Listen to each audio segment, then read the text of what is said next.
and his 2 servants were with him. Read.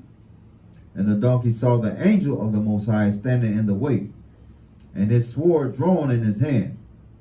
And the donkey turned aside out of the way, and went into the field. And Balaam smote the donkey to turn her into the way.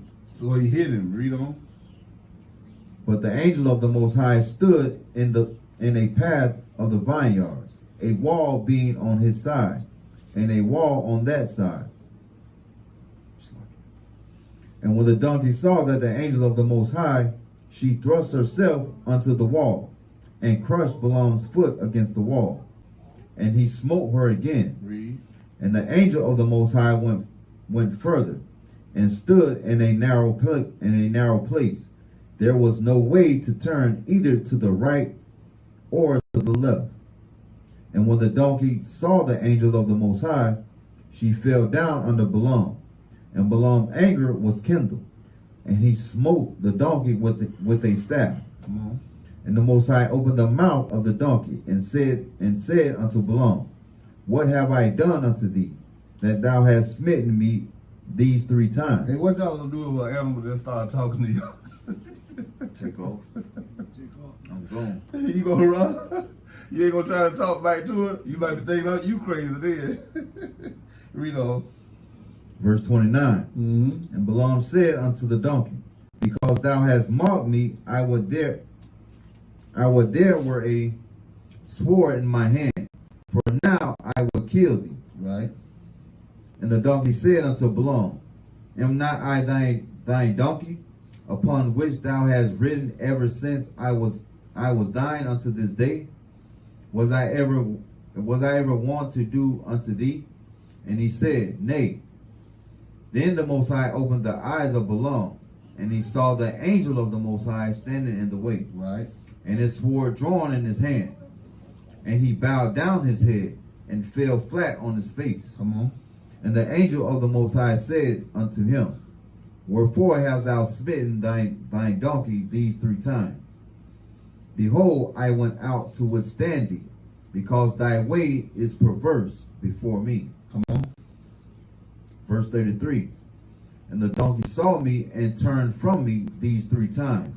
Unless she had turned from me, surely now also I had slain thee, and saved her life, Right. and saved her alive. Verse 34. And Balaam said unto the angel of the Most High, I have sinned, for I knew not that thou stoodest in the way against me. Now therefore, if it displease thee, I will get me back again. Give me 1 Samuel 15:24.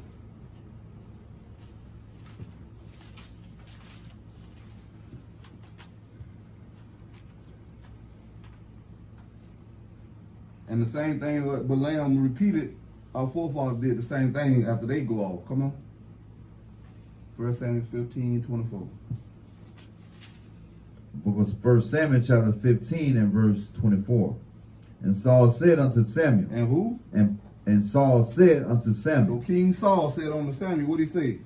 I have sinned, Read. for I have transgressed the commandment of the Most High, and thy words, because I feared the people and obeyed their voice. He did what? Because I feared the people and obeyed their voice. That's why God said, cursed be the man that trusts in man. You know what I'm saying? Because Saul feared the people, so he didn't do what the Lord told him to do when the Lord told him to destroy everything. Don't y'all bring no gold back. Don't you bring no silver back. Don't leave none of the women alive, the children alive, kill everything. He didn't do that. He let the people convince him, hey, we could take the oxen and the sheep and stuff and we could sacrifice them on to the Lord when you read in the story. The Lord said, I ain't want none of that. I want you to do what I told you to do. I want you to obey me than to have the sacrifice. I'd rather for you to do what I tell you to do than the sacrifice you're trying to give me. Because I told you to destroy everything. And don't you take nothing. They linen, none of that. But they didn't. They took clothing. They took gold. When you read in Judges, one brother took gold. They stoned him to death when God told them the same thing. Don't take none of the silver. Don't take nothing. How hard-headed can people be when the Lord come in the prophets, knowing it's true, telling you, don't do this, and you'll still go out and do exactly what he told you not to do. Let you know we still need people because we're hard-headed today. Our people don't listen. You tell him 100 times, and he's still going to do it 100 times. We just don't listen. And that's why we still getting punished. That's why we still in the condition. And I don't know if y'all looking out in the world, but it's getting bad out there. It's getting real bad. Now they just passed this law where anybody could have a gun, they don't got a felony now. Come on. Do you know what that's going to do? That's why I be telling y'all, brothers and sisters, when y'all go out in that world, be on guard. When y'all go in them grocery stores, be on guard. When you on the highway driving and you got them regular drivers cutting in front, let them cut in front and let them go. Don't get in no competition with people because everybody got guns now.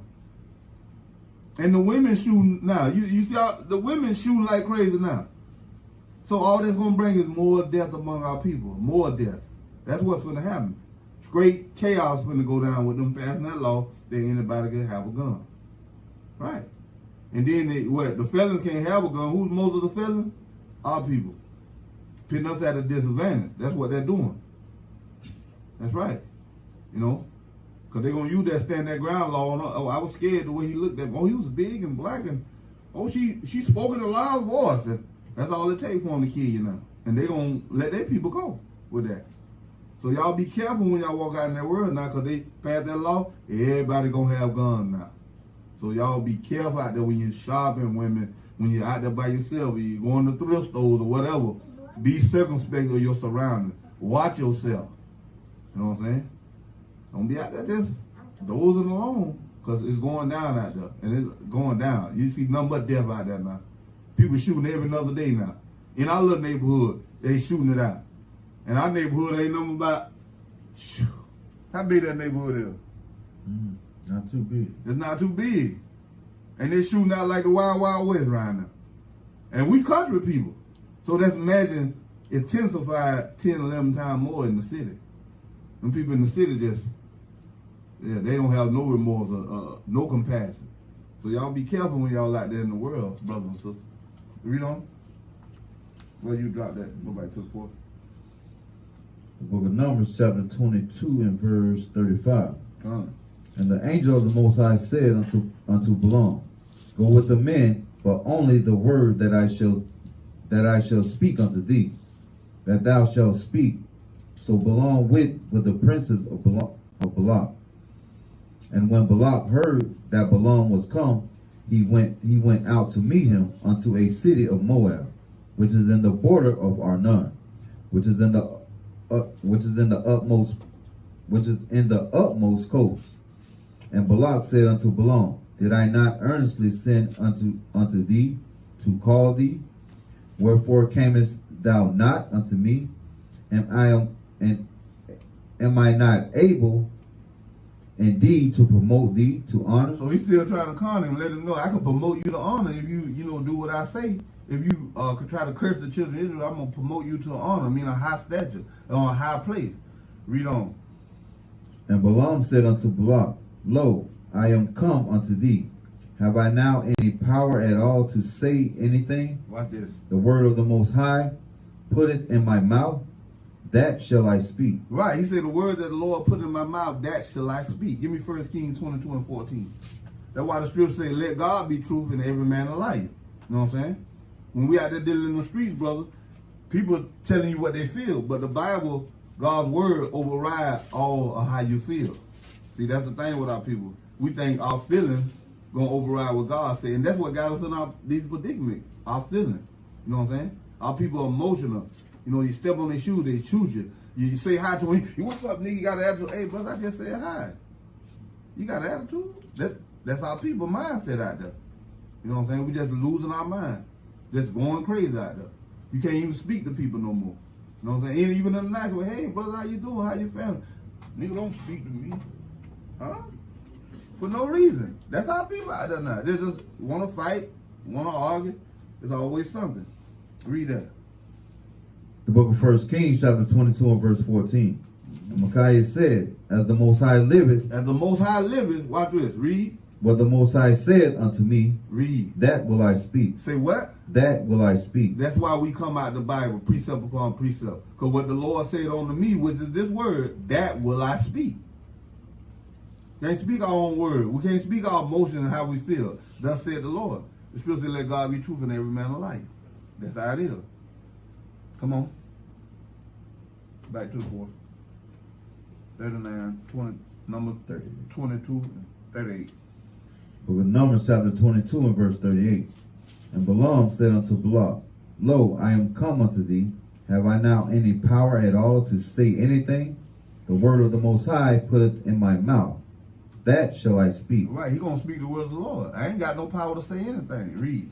And Balaam went with Balak, and they came unto Kirjath Huzzah. And Balak offered oxen and sheep, and sent to Balaam, and to the princes that were with him. And it came to pass on the morrow that Balak took Balaam and brought him up into the high places of Baal, that thence he might see the utmost part of the people. Right, he said he brought him to Baal, which is a flake god. You know what I'm saying? Let's go to chapter 23. It says Balak's sacrifice. The book of Numbers chapter 23 and verse 1. And Balaam said unto Balak,